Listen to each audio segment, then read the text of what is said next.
Et là, il y a eu comme une sorte d'ouverture à des premières choses énergétiques. Et ça m'a fascinée. Et j'étais là, waouh, mais ça marche. C'est fou, et c'est tout simple, et ça marche. Enfin, c'était genre, waouh, il existe tout ça, et moi je le savais pas avant, mais comment j'ai fait pour vivre jusque-là sans savoir tout ça? Bonjour, bienvenue sur le podcast Le vent d'un nouveau monde. Je vous emmène à la rencontre de personnes dont le parcours ou ce qu'elles offrent au monde m'inspire ou m'aide à avancer. Car ces rencontres, pour moi, sont un moyen de se rencontrer soi et de réaliser que nous sommes peut-être, au fond, tous un peu les mêmes. Et surtout, que nous voulons tous un monde plus juste. Et si l'on commençait à l'incarner, ce nouveau monde, en s'inspirant les uns les autres et en allant à la recherche de solutions? Et si tout commençait par soi? Si tout partait de l'intérieur? Je crois que si l'on arrive ensemble à faire taire nos peurs et à suivre un peu plus notre cœur, nous ferons changer bien des choses. Je vous souhaite une très belle écoute. Si je vous dis Gange, Bollywood, éléphant, vache sacrée, curry, ashram, cricket. Oui, c'est bien en Inde que nous partons au début de cet épisode. Mais pas l'Inde des clichés que je viens de vous lister. Et ce n'est pas non plus dans les profondeurs de l'Inde spirituelle et de ses maîtres que nous nous engageons, bien qu'on pourrait le présupposer avec ce podcast. Non, mais mon invité a une histoire bien particulière et un lien de cœur avec ce pays. Mais est-il possible de rencontrer l'Inde en profondeur sans recevoir quelque inspiration divine et sans passer par des instants de grâce? Nous verrons aujourd'hui que même en travaillant dans la finance, dans un quotidien londonien intense, en étant maman de 3 enfants, on n'est pas à l'abri de s'ouvrir à des espaces étonnants, impalpables, magiques. C'est pas à pas que l'énergétique entre dans la vie d'Amélie. Ce sont d'abord des soucis de santé de ses filles qui l'amènent à chercher des alternatives à la médecine classique moderne, qui n'a pas de solution à lui proposer. Ce qui l'amène à faire des découvertes du côté émotionnel et énergétique, et qui ne tarde pas à la passionner au point qu'elle en fera son ou plutôt ses métiers. Elle offre aujourd'hui des consultations en fleurs de bac, et comme elle le dit, elle œuvre avec bonheur avec la médecine des fleurs. Mais Amélie s'occupe aussi de nos lieux de vie qu'elle nettoie énergétiquement. C'est un gros sujet que nous creuserons dans la seconde partie de son interview qui sortira dans 2 semaines. En attendant, nous parlerons aujourd'hui avec elle d'un autre point central dans sa vie, le chamanisme.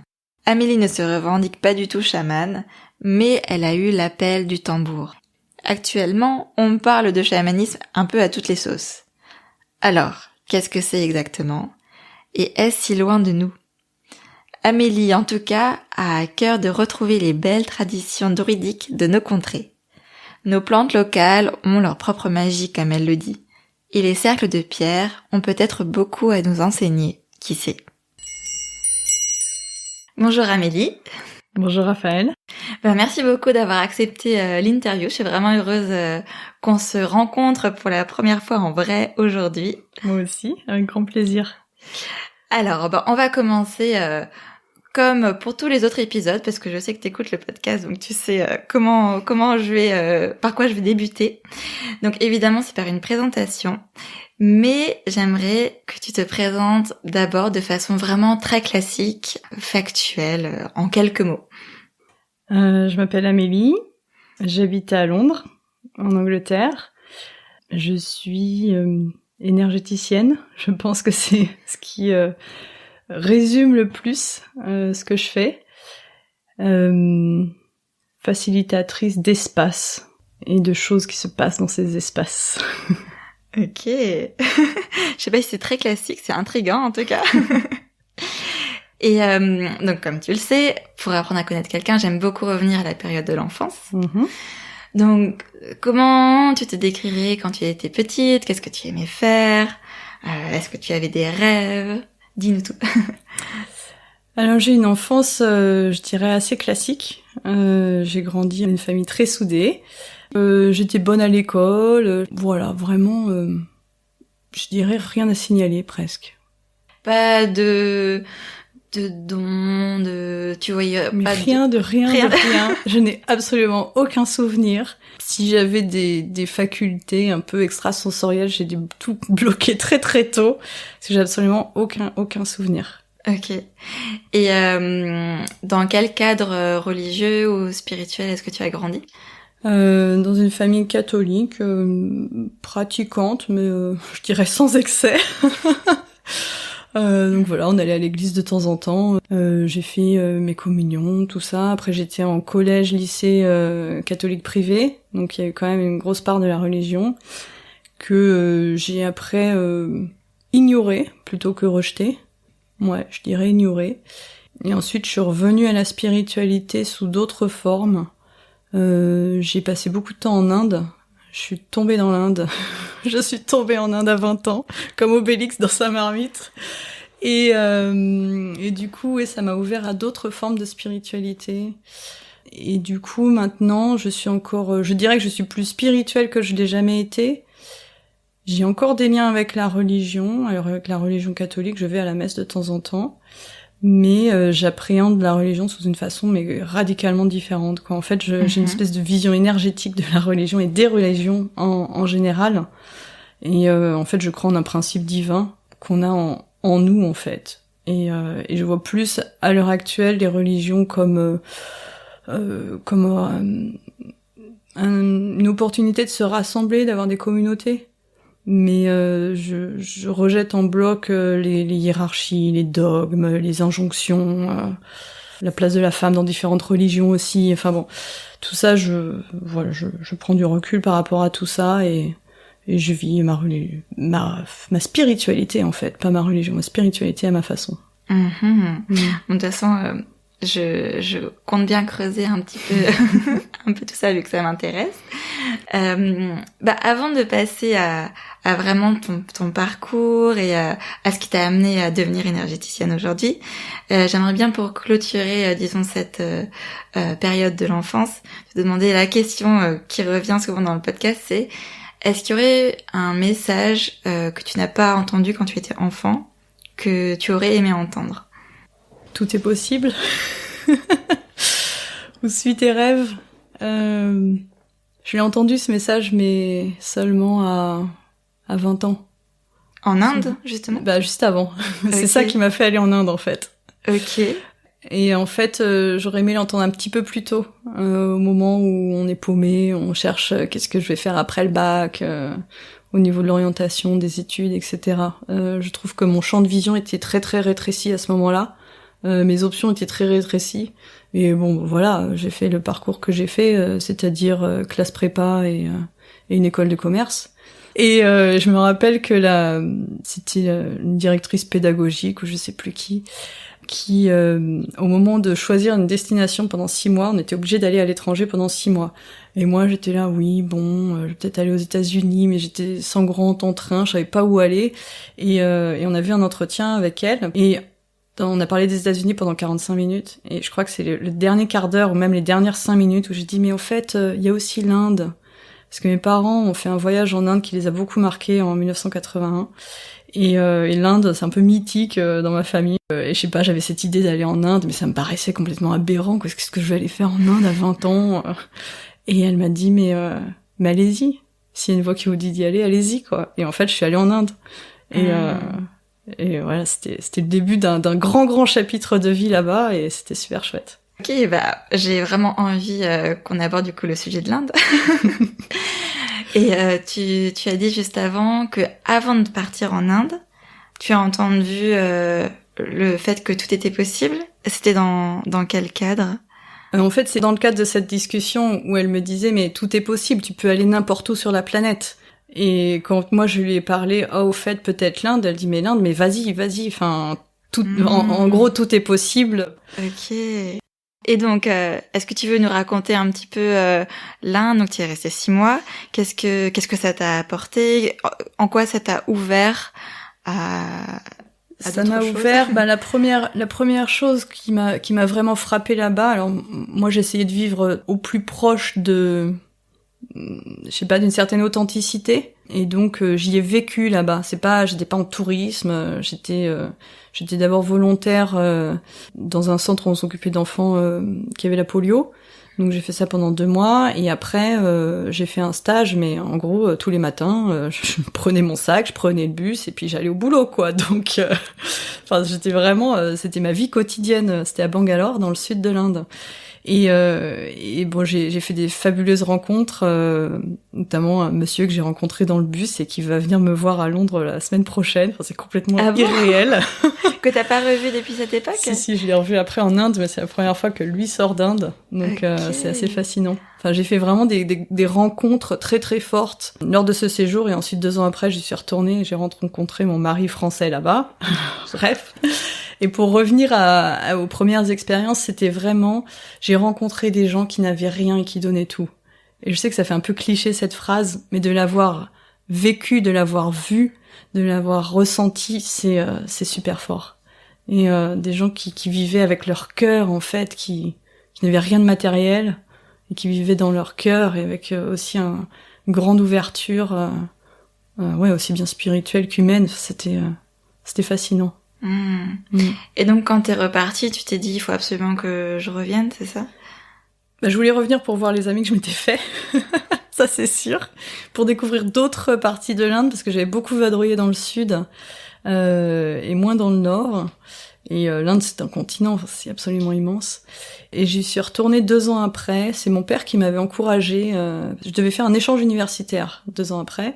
Pareil, l'univers des possibles. Moi, je voulais aller en Afrique du Sud. Il se trouve que pour des raisons de X et Y de sécurité, l'échange ne s'est pas ouvert cette année-là. Du coup, je me suis retrouvée à Calcutta.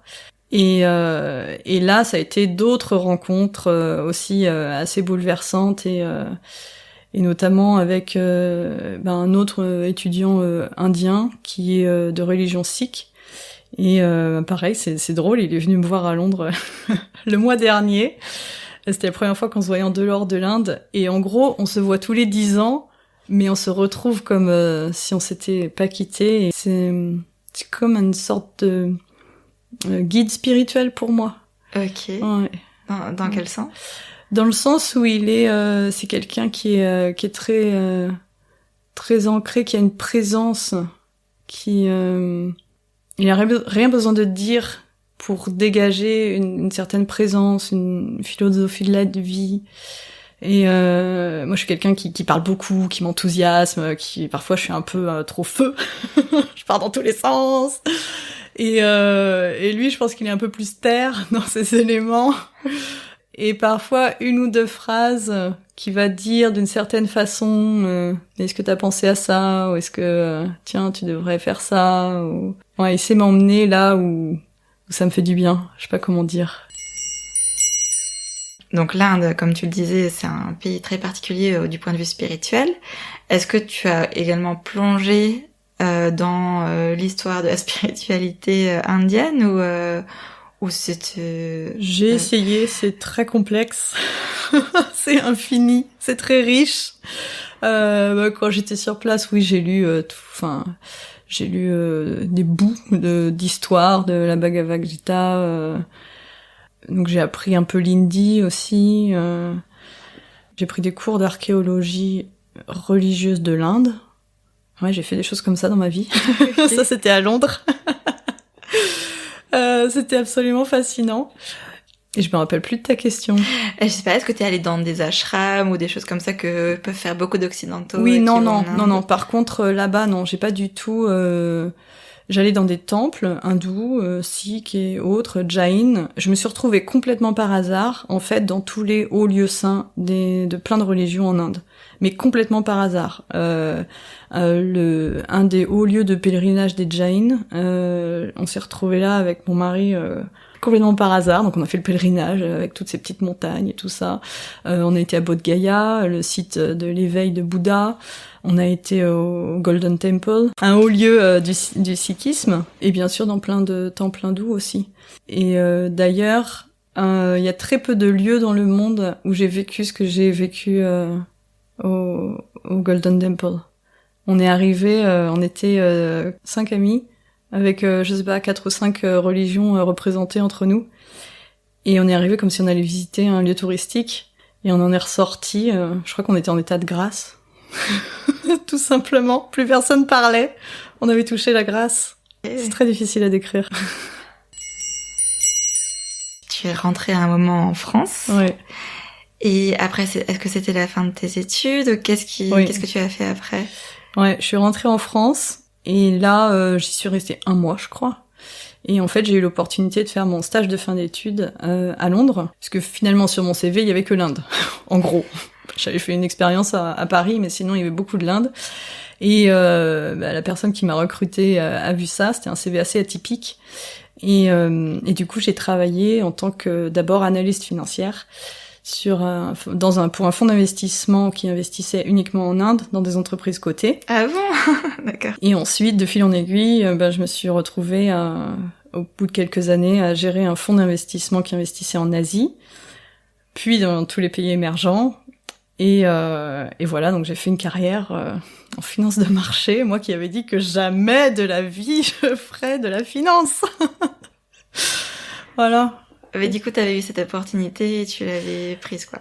Ouais, en fait, le fil conducteur, ça a vraiment été l'Inde. Le fait que du coup, c'est un métier qui m'a permis de découvrir tous les secteurs d'activité représentés en bourse finalement en Inde. Okay. Et qui m'a permis de voyager 2 à 3 fois par an en Inde, donc de garder aussi beaucoup de contact avec les gens que je connaissais là-bas et de connaître l'Inde. J'ai dormi dans la rue, j'ai visité des bidonvilles et j'ai été beaucoup dans les hôtels 5 étoiles aussi, donc j'ai fait un peu de tout. Ok, et en plus justement quand on parle de l'Inde, on parle souvent de ces contrastes incroyables, énormes qu'il y a entre l'extrême pauvreté et l'extrême richesse. Il y a beaucoup de gens qui sont justement choqués par ce qu'ils peuvent voir en Inde au niveau des quartiers très pauvres. Tu parles de bidonville et tout ça, donc comment t'as vécu tout ça? J'allais dire plutôt bien, c'est-à-dire que je n'ai jamais eu de choc, d'être confrontée à ça venant de l'Occident et d'un milieu aisé et riche. Par contre, j'ai eu un choc dans l'autre sens.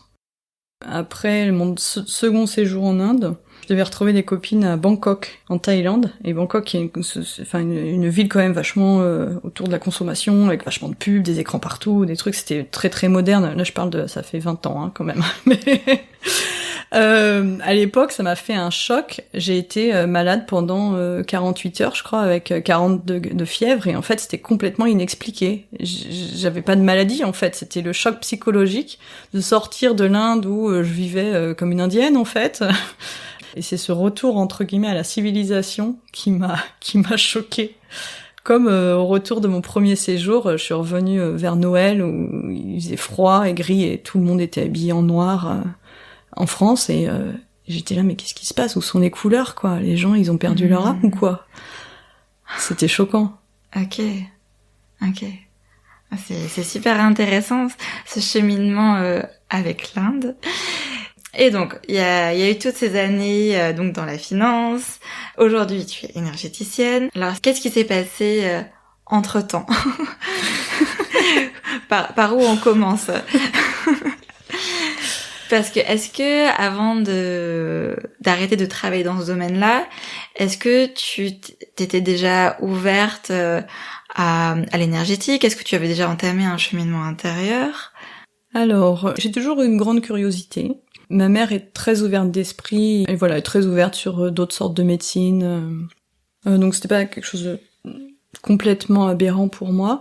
Par contre, je pense qu'il y a rien de très notable à part une curiosité d'esprit jusqu'en 2017 où j'ai eu ma deuxième fille. Et là, il y a eu comme une sorte d'ouverture à des premières choses énergétiques. C'est à ce moment-là que j'ai découvert l'EFT, que j'ai découvert d'autres formes de thérapie énergétique, à défaut d'autres mots. Et ça m'a fascinée. J'étais là, waouh, mais ça marche. C'est fou, c'est tout simple et ça marche. Enfin, c'était genre waouh, il existe tout ça et moi je le savais pas avant, mais comment j'ai fait pour vivre jusque-là sans savoir tout ça. Et de fil en aiguille, j'ai découvert pas mal de choses. Ouais, je saurais même pas par où commencer. Et après, donc là, ça a commencé à faire une petite voix dans ma tête à me dire non mais un jour je me réorienterai.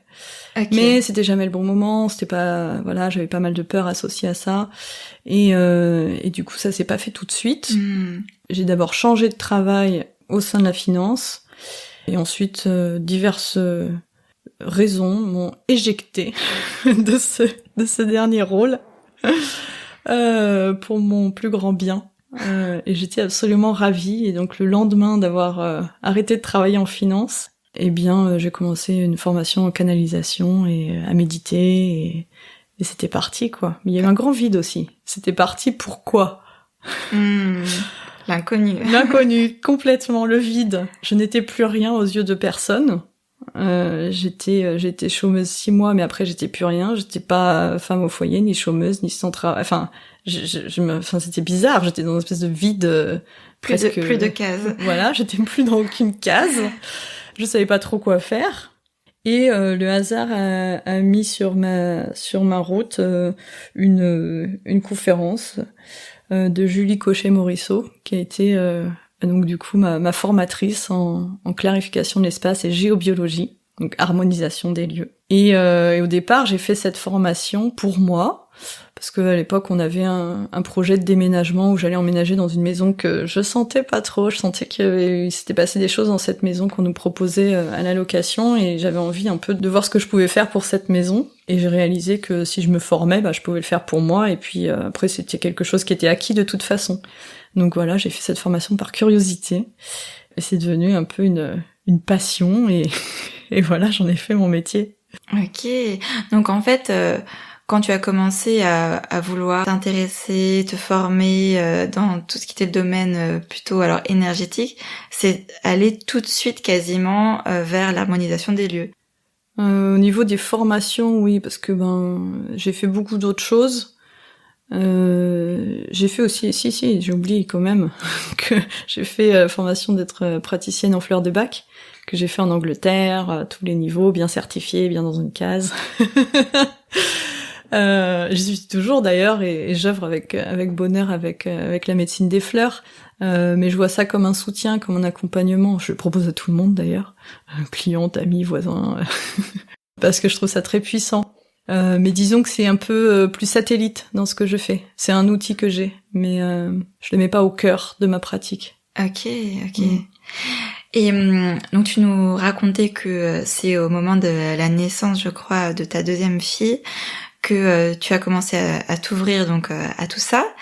Et est-ce que c'est parce que tu as eu des besoins ou des problématiques à ce moment-là, ou c'était... Oui, en fait, il s'est trouvé que ma fille était allergique aux produits laitiers, et que la médecine classique, à part, et puis aussi intolérance au gluten, à part l'éviction, on nous propose rien. Et moi j'étais là, mais c'est pas possible, il doit y avoir une solution, il doit y avoir autre chose. Et donc c'est ça qui m'a fait aussi explorer énormément de méthodes alternatives autour de ça, qui ont été plus ou moins bénéfiques. Mais en fait ça a été une sorte de fil conducteur, d'une sorte de quête, bien sûr pour que ma fille aille mieux, mais aussi pour comprendre en fait tout ça. D'où ça sort, est-ce qu'il y aurait de l'émotionnel derrière, est-ce qu'il y aurait des transmissions, est-ce qu'il y aurait du transgénérationnel, comment ça se passe, est-ce qu'il y aurait du symbolique, enfin bon, et j'ai toujours pas fini de décoder tout ça finalement, je suis toujours en recherche autour de ce thème-là. Et ta fille va mieux ? Maintenant elle est beaucoup plus tolérante, ça va un petit peu mieux. Après j'ai une autre fille depuis et c'était un peu le même schéma, et on est encore en train de travailler autour de certaines problématiques, mais qui pour moi dépassent le médical. Enfin c'est plus de l'ordre de l'émotion qu'il y a derrière, et comment le corps réagit à ce qu'on traverse en fait, comment le corps nous envoie des messages et comment on les décrypte et comment on vit avec. Mais bon, tout ça c'est une longue histoire qu'on aimerait évidemment entendre. Ouais. Mais bon, je sais pas si on aura le temps. Mais en tout cas, c'est à partir de la naissance de ta dernière fille, donc la 3e, que tu t'es intéressée aux fleurs de bac, c'est ça ? Oui, la première fois que j'en ai prise, j'étais enceinte d'elle. Ok. Ouais. Et là, c'était pour quelle raison? Eh bien, il me semble, je me rappelle plus très bien, mais il me semble que le motif de consultation, c'était pour préparer mes 2 aînés à la naissance de leur petite sœur. Voilà, pour les accompagner dans un changement familial, et puis moi aussi pour me soutenir au mieux.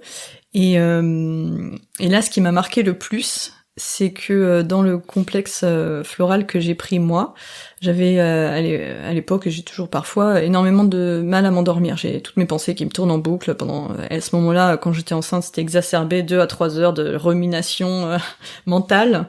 Et la fleur du marronnier blanc, white chestnut, elle est préconisée pour ce genre de choses. Et il y en avait dans mon mélange, et franchement, en 3 nuits, je m'endormais comme un bébé, quoi. Et j'étais là, waouh, c'est fou, j'en veux encore. Et donc je comprenais rien comment ça marchait. À l'époque, on m'avait en plus rien expliqué du tout. Et j'ai juste vu par l'expérience que, entre guillemets, ça fonctionnait sur moi.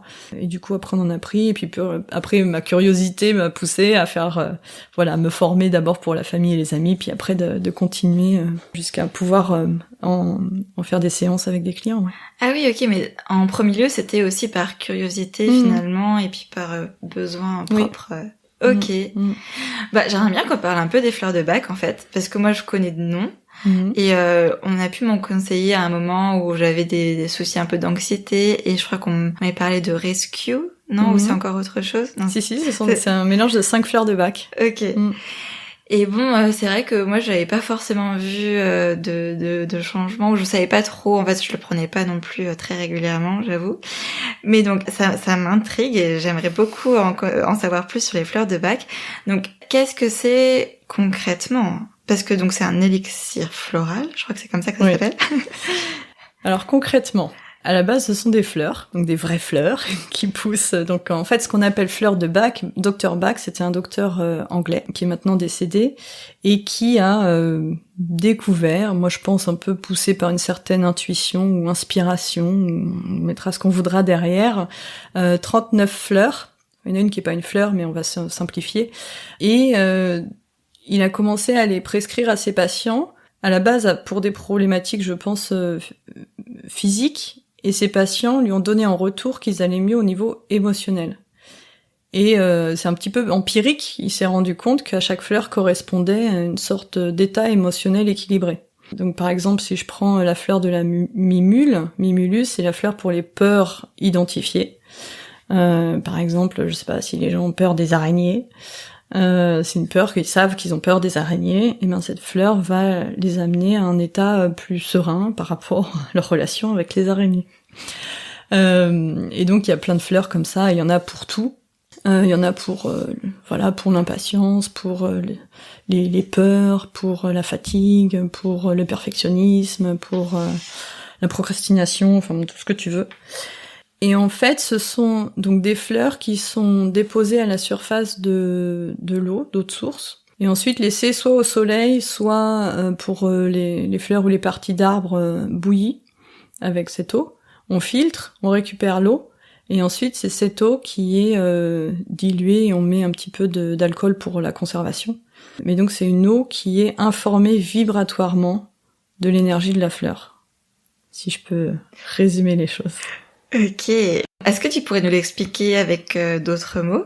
C'est-à-dire vibratoirement, qu'est-ce que ça veut dire vraiment? Pour moi, c'est une sorte de message ou de message qu'aurait la fleur, ou d'information qu'aurait la fleur, qui pourrait nous aider à trouver un équilibre intérieur par rapport à une problématique.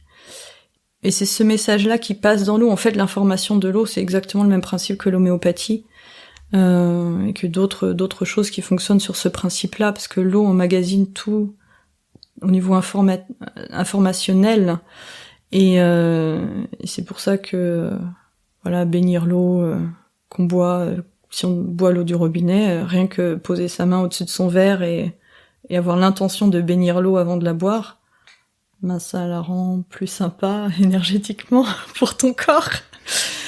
plutôt que qu'est-ce qu'elle a vu dans les égouts de Paris avant, quoi. Ça dépend où on habite. Et donc pour en revenir aux fleurs, ouais, c'est une sorte de message subtil qui passe. Voilà, moi je suis pas docteur, j'ai pas fait de doctorat là-dessus ou de thèse. Il y a des études scientifiques sur les fleurs de bac, mais bon, moi c'est comment je peux te l'expliquer là rapidement. Ouais. Et donc maintenant ça fait des années que tu utilises les fleurs de bac et que tu en conseilles aussi aux gens. Au niveau des résultats, alors qu'est-ce que ça donne? Eh bien, c'est différent chez chacun. J'en ai donné à une amie qui était très sceptique, qui me dit de toute façon ton truc j'y crois pas. Et elle était très elle est d'un naturel très impatient, très vif. Et je lui donne, elle les essaye, puis après je lui dis bon et donc ça a donné quoi les fleurs? Et la seule chose qu'elle a pu me dire c'est mais tu sais quoi, quand j'attendais mon bus, j'étais zen, alors que d'habitude je piaffe d'impatience, je suis là le bus arrive pas, je vais être en retard, j'en ai marre. Et là elle avait un état de sérénité qui l'a étonnée elle-même en fait de se trouver comme ça. Donc voilà, c'est juste un petit exemple que je partage, mais en fait ça va être différent pour chacun. Il y a des fleurs qui vont travailler plus ou moins rapidement, plus ou moins profondément. Donc pour un adulte, un flacon ça suffit pas. C'est mieux d'en prendre régulièrement sur plusieurs mois. Et on parle un petit peu des couches de l'oignon. Et on va peut-être qu'une fleur va équilibrer une émotion ou un comportement, et donc on va peler l'oignon, on va enlever la première couche. Et après, ça va faire sortir des couches un petit peu plus enfouies. Et j'ai une cliente qui m'a dit non mais vos fleurs j'ai arrêté en fait, ça me rendait folle, j'allais encore plus mal. Et parce que mon point de vue sur ça, c'est ce que je lui ai partagé, c'est que elle s'autorisait à peler l'oignon pour la première fois, donc ça faisait émerger des choses peut-être enfouies depuis longtemps qu'elle se refusait à regarder en elle, mais c'était pas confortable. Et justement, ça s'adresse à tout le monde, même aux enfants, alors? Oui, tout le monde peut en prendre, les femmes enceintes, les enfants. Il y a même il y a des fleurs qui existent sans alcool, d'ailleurs, ou sinon on les dilue dans de l'eau chaude et l'alcool disparaît, il y a très peu d'alcool. Oui, parce que tu m'avais expliqué qu'il y avait aucun souci, par exemple, de mettre les gouttes dans de l'eau chaude, dans un thé. Oui. Parce que moi, je me disais, peut-être que ça annule les effets. Mais en fait, pas du tout, vu que c'est sur le plan vibratoire, en fait. Ouais, c'est ça. Ouais. Donc on peut les mettre dans n'importe quelle boisson. Il y a pas de souci. Ok. C'est pour ça qu'il y a pas de contre-indication, qu'elle s'associe à tout. C'est pas comme une tisane qui va travailler à partir des plantes au niveau chimique, en fait. C'est différent. C'est vraiment intéressant. Et donc toi, tu proposes des consultations. Et comment ça ressemble à quoi? Comment se déroule en fait une consultation en fleurs de bac? Ça part du principe que l'on parle de la façon dont on vit les choses. Et donc, on va parler principalement des émotions. La personne, elle va pouvoir me raconter un peu sa vie, ce qui se passe, voilà. Mais c'est pas tellement les faits qui nous importent, c'est comment elle les vit. Donc si une personne a perdu son travail, par exemple, bon, elle va me dire j'ai perdu mon travail, ok, mais comment elle le vit? Si ça se trouve, c'est une libération. Si ça se trouve, c'est la fin du monde. Donc en fait, c'est ça qu'on va aller chercher, c'est comment elle vit les choses et qu'est-ce qu'il y a, quelles sont les émotions en présence en elle-même. Et quelles sont celles qui, du coup, sont un petit peu déséquilibrées en ce moment pour revenir à un état plus serein. Ok, et ensuite, toi, tu fais un petit mélange alors selon ce que... Donc, à l'issue de la discussion, on discute à peu près 40 minutes. Moi, j'ai des fleurs qui me viennent par rapport à ce qu'elle m'a raconté, à ce que la personne vit au niveau émotionnel. Et donc, je propose des fleurs. Donc, je leur dis, voilà, il y a telle fleur qui pourrait vous aider à faire ceci, cela. Et je demande toujours à la personne comment ça résonne. Est-ce que ça vous appelle ou pas? J'ai eu une cliente qui était très connectée et qui se connectait directement à la vibration de la fleur pendant la consultation. Et en gros, qui me disait, elle fermait les yeux, elle se concentrait, ouais, c'est bon. Et puis il y en a une où j'étais un peu moins sûre et tout, et puis elle me dit, non, celle-là, non. Donc il y a des gens qui sont aussi très connectés. Et donc voilà, donc je propose, la personne me dit si elle est d'accord ou pas. Et après, c'est moi qui vais faire un mélange. Donc dans un petit flacon, je mets des fleurs, donc j'en mets en moyenne 7, on va dire, à peu près, mais il n'y a pas de chiffre magique, hein. Il peut y en avoir 2, comme il peut y en avoir 9. Et après, j'envoie le petit flacon à la personne. Voilà. Ok. Et est-ce qu'il y a des limites aux fleurs de bac? Parce que j'imagine que ça résout pas tout. Non, ça résout pas tout. Il y a d'autres fleurs que les fleurs de bac. Il y a les fleurs du bush en Australie. Il y a d'autres types de fleurs. Moi, j'ai d'autres fleurs thaïlandaises aussi. Enfin, il y a pas mal de fleurs qui existent. Il y en a des fleurs aussi américaines, il me semble. Ou sud-africaine. Enfin bon, il y a plein de... En fait, n'importe quelle fleur. J'ai une amie qui m'est très chère et qui fait des élixirs floraux à partir des fleurs autour de chez elle, et elle en propose une centaine. Enfin, c'est extraordinaire. Ils sont faits avec amour, et du coup, j'ai pris son élixir de perce-neige l'hiver dernier, qui m'a bien soutenue. Donc voilà, ça va au-delà des fleurs de bac. Et après, c'est une médecine qui, moi je trouve, est très douce et très subtile. Pour moi, c'est une médecine qui est très utile dans le soutien. Elle peut faire des miracles, et je connais des personnes, les fleurs ont changé leur vie vraiment. Mais moi j'aime bien, par exemple, si je fais un soin énergétique, je propose aussi des soins chamaniques et énergétiques, et j'aime bien à l'issue d'un soin envoyer une petite bouteille à la personne et dire bon bah voilà, dans le mois qui va suivre, on va pas faire des soins énergétiques tous les jours, vous prenez vos fleurs, et ça permet aussi d'être accompagné en fait sur la durée. Et c'est un petit peu magique aussi. Il y a certaines clientes qui me disent chaque jour je me connecte aux fleurs, je prends mes petites gouttes, ça me fait du bien. On se sent soutenu. Ok, ouais, intéressant. Et donc tu viens d'évoquer les soins chamaniques. J'aimerais bien que tu nous dises comment tu as rencontré pour la première fois le chamanisme, et peut-être quelle est ta définition aussi pour commencer en fait du chamanisme, parce que j'imagine que chacun a sa propre définition. Pour moi, le chamanisme, c'est se relier à un plus grand que soi. En fait, le chaman dans les traditions indigènes, c'est vraiment la personne qui fait le pont entre le ciel et les hommes, entre le spirituel et les hommes. Donc c'est une fonction et un rôle qui est très très spécifique. Maintenant, il y a beaucoup de gens qui se déclarent chaman, alors qu'en fait, normalement, traditionnellement, c'est le village qui désigne un chaman. Le chaman ne choisit pas d'être chaman, et dans certaines traditions, c'est des parcours très très longs et très très difficiles, avec voilà des retraites, des épreuves. Enfin, c'est pas une sinécure. Et le chamanisme est devenu un petit peu au goût du jour en ce moment, on en parle beaucoup. On lui fait dire un peu tout et n'importe quoi. Moi, je pense que ce qui est important, c'est d'abord de respecter les traditions des différents peuples d'où le chamanisme vient, parce qu'il y a beaucoup de types de chamanisme différents. Et en fait, pour moi, je me rappelle même plus comment j'ai rencontré le chamanisme. En fait, ce que j'ai eu, c'est l'appel du tambour. J'ai eu ça.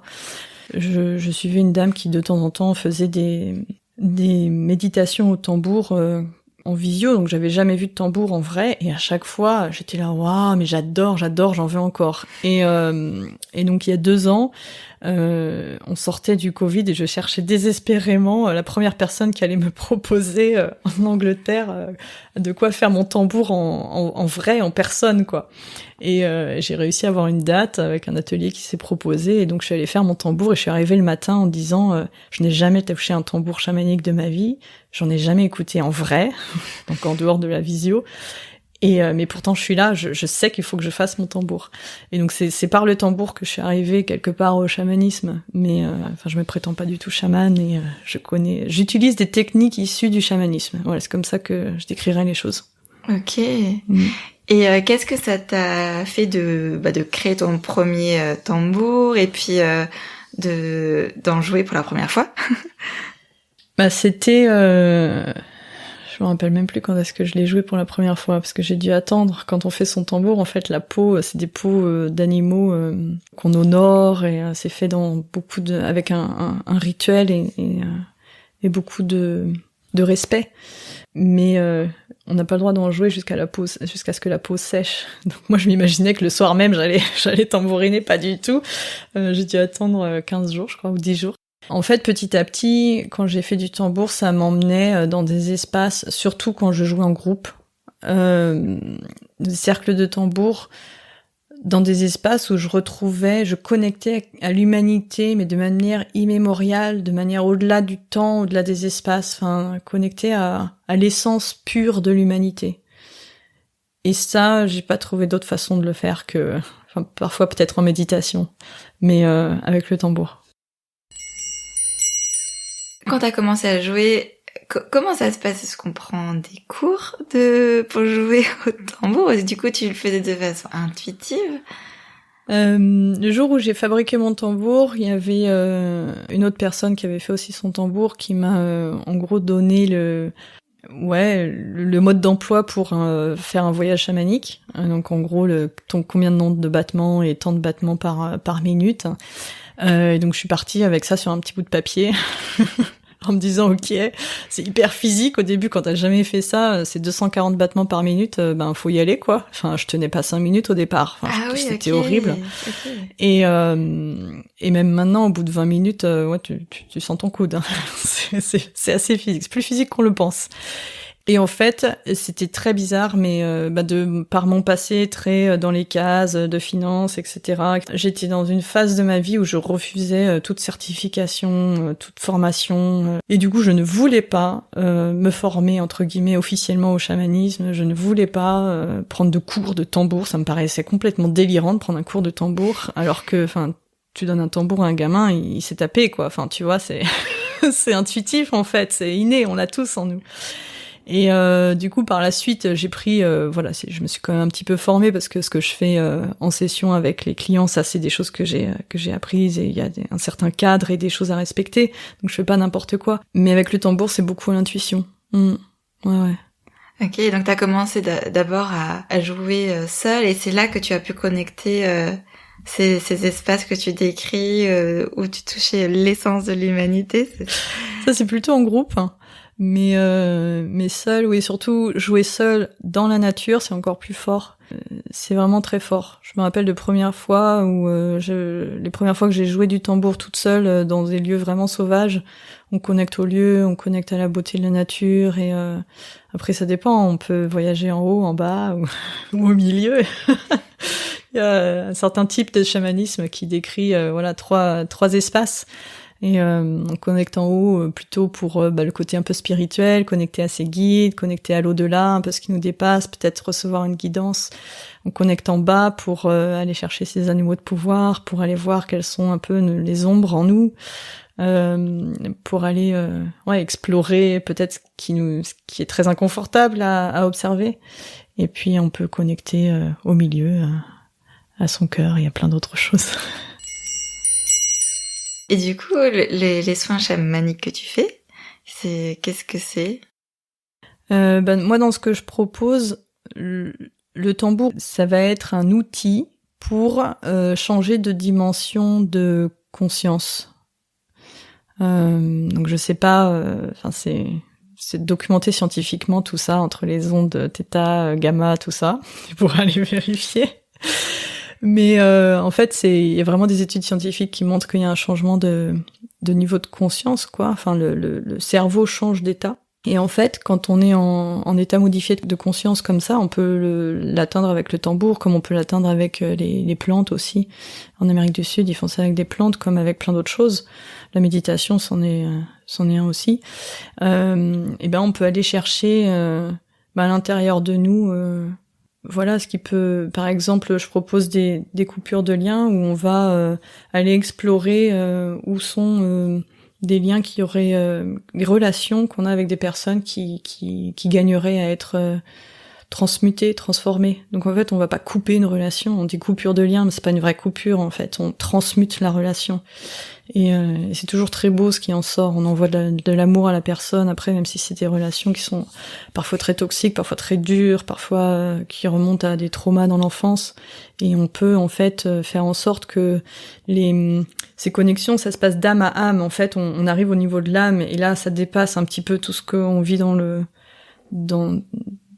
au quotidien. On peut arriver à un autre niveau de conscience et d'amour, et ça c'est beau. Et donc toi, tu guides la personne dans ce processus. C'est la personne qui fait ou c'est toi qui... C'est la personne qui fait. J'aime tendre à de plus en plus d'autonomie des personnes que j'accompagne et j'aime pas faire pour les personnes. Dans une certaine mesure, l'harmonisation des lieux, je fais encore pour les personnes. mais dans tout le reste, j'aime bien rendre la personne autonome. Et donc, du coup, je suis là pour tenir l'espace, pour l'accompagner, pour que l'espace soit sécurisé, que la personne se sente assez en sécurité pour aller justement chercher au fond d'elle ce qu'il y a à aller chercher et les remonter, les transmuter. Ok. Et qui c'est qui vient te voir pour ce genre de choses? Est-ce que c'est des gens qui sont déjà intéressés par exemple par le chamanisme ou pas du tout? C'est vraiment un peu monsieur et madame tout le monde, mais qui a peut-être des problématiques relationnelles ou des choses comme ça? Je pense que ce sont des gens qui sont quand même sensibilisés à l'énergétique. Ça va pas être monsieur et madame tout le monde dans le sens les personnes très rationnelles et sceptiques. C'est pas le genre de soins qu'ils vont aller chercher en premier. Peut-être ils vont plus demander un soin énergétique pour commencer. Donc soit c'est des personnes qui ont déjà fait des soins énergétiques, un peu d'harmonisation générale, des choses comme ça, et qui veulent aller travailler plus spécifiquement quelque chose, ou c'est des personnes qui ont l'habitude de travailler sur elles, qui ont fait du développement personnel, des choses comme ça, ou tout un cheminement, ou bien ce sont des personnes un peu curieuses, ou bien parfois il y a des gens qui me disent il y a ça qui va pas dans ma vie et qu'est-ce que vous me proposez, quoi. Enfin, parfois ils savent même pas trop ce que c'est, quoi. Ils sont là et c'est comme un appel en fait. Et est-ce que toi tu t'inscrirais dans une certaine tradition chamanique? Pas du tout. Enfin, j'ai été formée par un chaman, oui, je peux l'appeler chaman, lui, qui vit à New York, donc un chaman urbain, qui lui a été formé par des chamans de tradition de l'Équateur. Donc dans une certaine tradition, donc c'est vrai que j'ai des repères plus par rapport à cette tradition-là. Mais j'emprunte un peu des choses à droite à gauche aussi, et je pense qu'on est dans une époque où chacun va faire les choses à sa façon. On a tous une magie intérieure et c'est ça la beauté, c'est de la proposer au monde au lieu d'essayer de rentrer dans des cases ou d'essayer de recréer des choses qui existent déjà d'une autre façon. Enfin bon.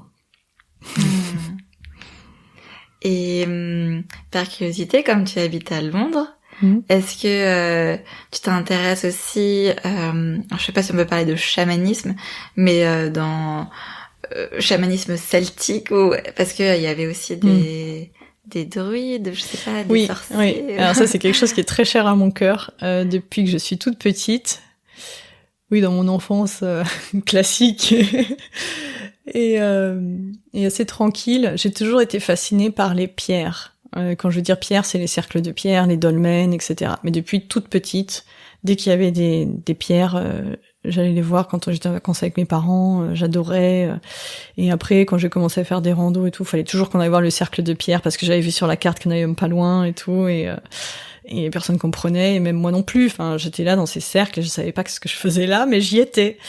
Okay. Et là, récemment, je connecte de plus en plus avec ces lieux, qui sont des lieux sacrés.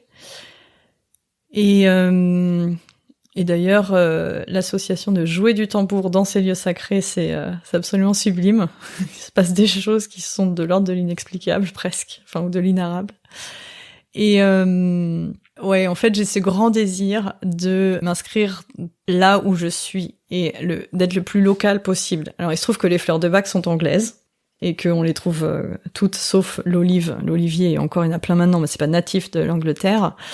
Et j'aime utiliser ce qui est là en fait. Et donc plutôt que d'aller brûler du Palo Alto, moi je suis plus sensible à faire des choses avec du laurier ou du romarin, enfin avec ce qu'on a sous la main, parce que les plantes locales ont leur propre magie et c'est super de redécouvrir ça. En Europe, il y a eu beaucoup de pertes, on connaît quasiment plus rien.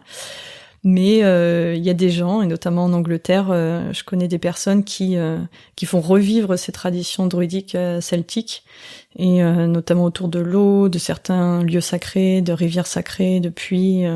C'est pas perdu. Ça revient et c'est vivant, et il y a des très belles choses qui se créent, enfin qui se recréent en fait, qui réémergent à partir de ça. Et dans l'idéal, moi c'est vraiment ce que j'aimerais faire, c'est d'allier en fait ces savoirs qu'on a empruntés de terres lointaines parce que ça a été perdu chez nous, mais qui nous permettent de redécouvrir qu'est-ce qu'on avait en Europe.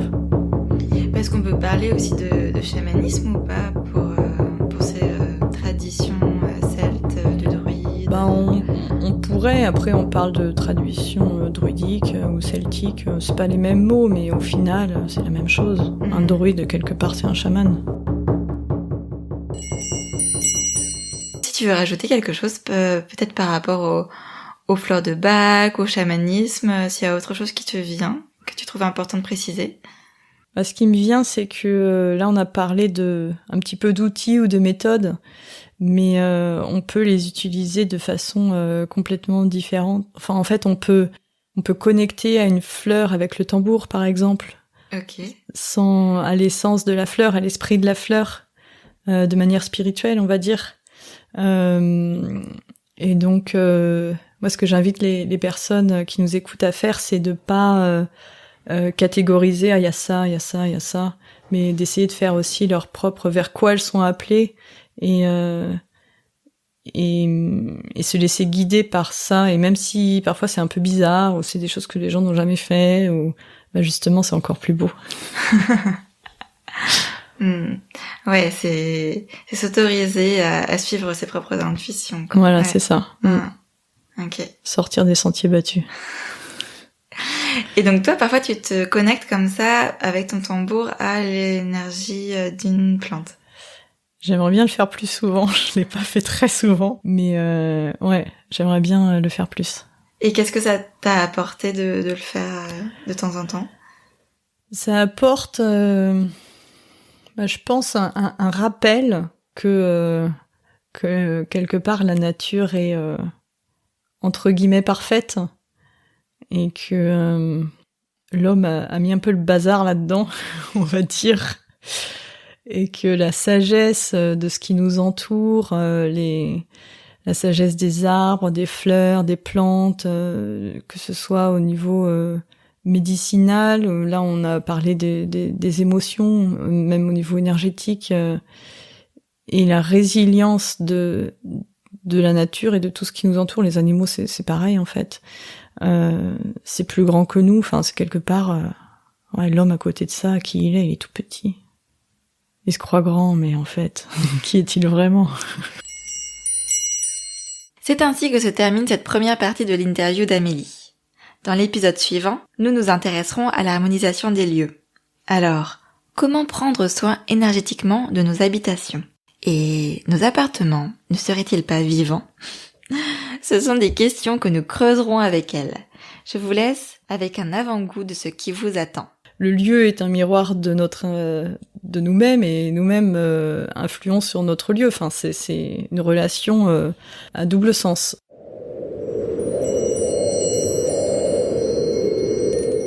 Alors, on le crée ce nouveau monde?